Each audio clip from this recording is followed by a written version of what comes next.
Let's talk about the stereo placement controls on the A360 and how they'll help you get a clearer, more natural sounding monitor mix, especially if you're using in-ear monitors.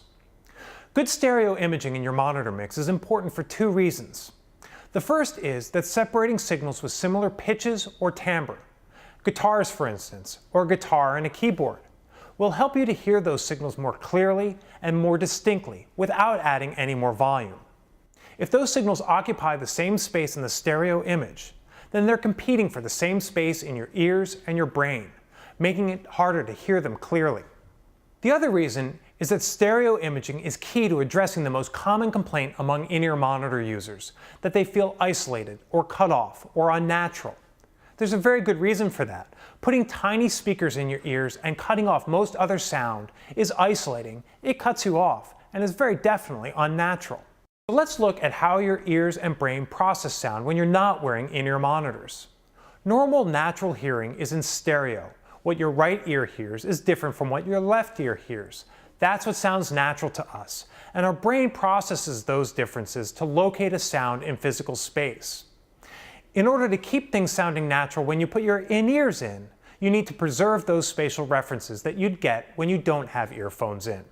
To some extent, traditional pan controls can do that, allowing you to place a signal anywhere in the stereo image of your monitor mix. The problem is with stereo channels. I want everything that started as stereo, guitar processors and keyboards for instance, to stay stereo because they sound better that way.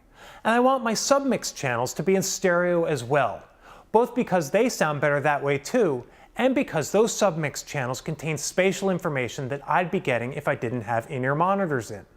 Traditional pan controls can do that as well, allowing you to control the width of a stereo channel. What's new in the A360 with stereo placement with pan spread for stereo channels is the ability to do both, to control how wide a stereo channel is, and to control its position in the stereo image of the monitor mix as a whole. That allows you to keep each channel sounding spacious and full, while also preserving all the spatial references that you'd be getting if you didn't have in-ear monitors in. Add some separation to your guitars and your keyboards, and then position those signals in the stereo image of the monitor mix as a whole.